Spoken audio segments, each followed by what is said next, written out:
Welcome back to At Home with Roby. I'm Patrick McIsaac from Roby Electric, along with Trent Haston from the Roby family of companies. We are your hosts. We're still here with Kenny Smith, Councilman from District 6. And Kenny, we did in the radio industry is what you called a tease, which to something that was, which I really think is super important that we need to talk about. From an article that was Peter Sano, I think I'm saying his name incorrectly, wrote on September 29th about you and about what happened at the council meeting at the end. This is obviously after some difficult times in the city, and some people had some pretty difficult messages, and I'm sure it wasn't easy. It was a tough night, to say the least.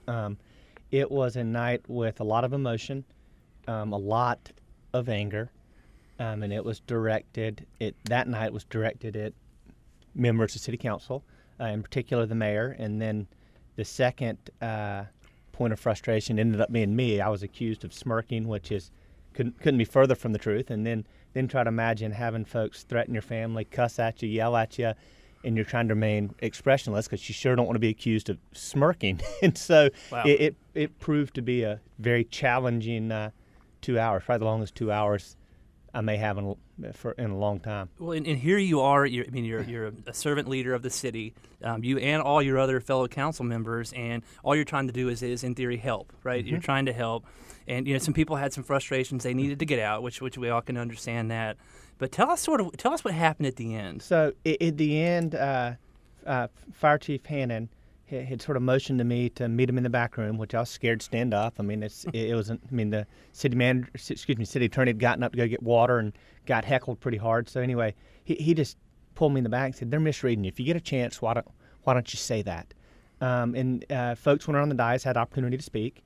A couple folks went into kind of deep policy dives on what we're going to do. Some other folks went into other sorts of blame, and it got around to me, and I was getting shouted down, and the mayor was going to call it, and we were going to get up and walk out, which at that time I think would have been absolutely the worst thing to happen for the city.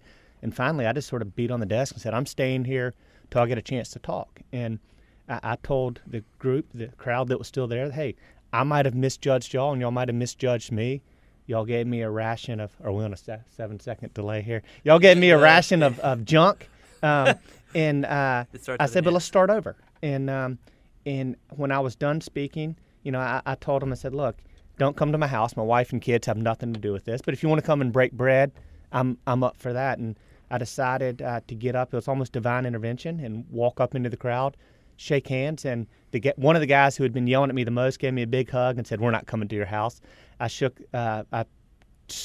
went to all the folks that had been really vocal at me to shake their hand and tell them thanks for coming down. Sat down next to one of the Black Lives Matters leaders and said, "Hey, look, a lot of folks in my district are mad at y'all for protesting, and you're mad at them, and nobody knows each other.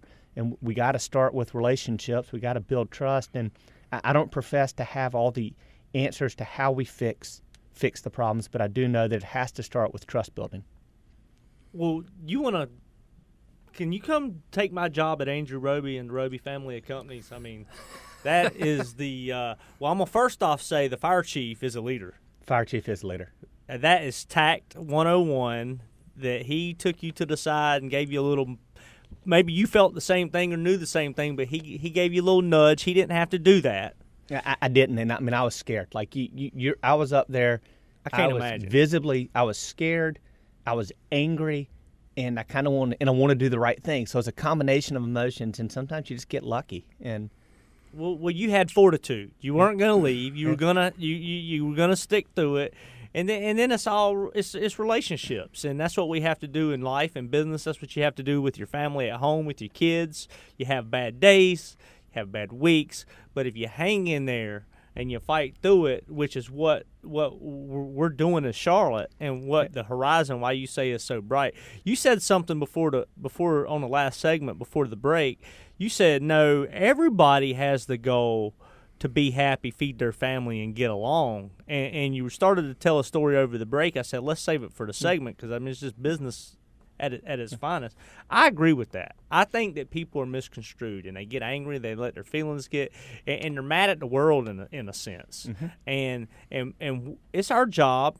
If we're more content, it's our job to communicate and help get the message across. Well, I couldn't agree more. And I had a group with a lunch that I go to from time to time. The group of just great old conservative guys, and in many ways my base. And but I told them, I said, guys, we have two options. The anger and despair are real, and I learned that firsthand. You can sit around and name call and sort of brush it on the rug, or you can say, you know what, as conservatives, we have good ideas as well. Why don't we offer our solutions and be a part of the conversation towards moving the community forward? And I felt that was what was in our best interest. And just real quickly to touch on the story I was getting ready to share, I'm a huge history nerd. And at the end of Band of Brothers, they're sitting on a ball field in Austria waiting to figure out if they're going to go to Japan. And the war's called, and there's this scene that, has always stuck with me. They're playing baseball, which was America's pastime. And they go around at the end and take all the survivors, and they list what they do after the war. So, I mean, the free world was saved by people that became postmen, teachers, manufacturing executive, taxi cab drivers, handymen. But the moral of the story is these were all honorable professions. They were all good work, and the people that had those jobs were respected by their peers in the community. And I think we need to find a way to get back to where all work is valuable, all folks that are participating in the economy, all people are valuable, but I feel like we've gotten to a point of there's too much frustration or fear-mongering or class warfare. You know, guys on Wall Street make a lot of money, but that doesn't mean that the electrician isn't a very good way to provide for your family. Well, it's funny you mentioned that, Kenny. We had Kayleen McCabe on the show last week. You can hit it on our podcast at the WBT app or WBT.com. And Kayleen is on the DIY network, and her message is exactly that. Hey, just to focus on our industry, we got to get people back in the trades. This is super honorable. People love what they do, and it's a you make good money. They make great money, yeah. Right? And for some reason we've shifted in the economy, or I think maybe in education, where we've taken the trades out of that piece. My mom and I used to talk about all the time the need for vocational high schools. College isn't on one side. Like, not everybody needs to go to college, right? I mean, and that's not a pejorative statement, but there are folks that need to learn good, valuable skill sets. When I was in high school, you could take auto mechanics. No, I mean, and auto mechanics nowadays, God, there's so much electronics in that. Those guys make pretty good living, but they're folks that don't need to go necessarily study history and English, but learn how to have a skill that will get them employed and able to provide for their family. Well, this week we had the Roby Family Companies. We do a monthly call for an hour, and then we had a lunch and learn the day prior, and I keep hearing from our leaders, especially in the field. Troy Deschert runs our Charlotte construction field, and he is just pounding, especially after the show last week. Please help us find talented, skilled people. We have business. We need people. And then I also said on our conference call, I mean, I can lick my finger and stick it in the air and the wind's blowing, telling me that our field, the guys that are trades, electrical, carpentry, masonry, drywall, I mean, their wages are up 20+% in the last 2 years. Oh, yeah. I mean, and that's why I don't understand how we don't have an inflation problem. I think the numbers might get played with a little bit, but things are costing more money. They are. And that rightfully so. Tradespeople, if you're good at it and you take pride in it, that's what you resonated with me on the Band of Brothers. Take pride in your occupation so that you can be an American, so that you can unite and feed your family. I mean, I think it's awesome. Great words. You running for president? No. It's coming from the contractors party. Back to the letter that you guys sent out to the community, that the three main bullet points: safety, trust, and accountability, access to safe, quality, and affordable housing, and good-paying jobs. Well, I mean, the third one can create the second one, because the third one is, if we need tradespeople, Charlotte's a mecca right now for construction, and obviously that can help with affordable housing. And it's important to note about our letter to the community. It was unanimous.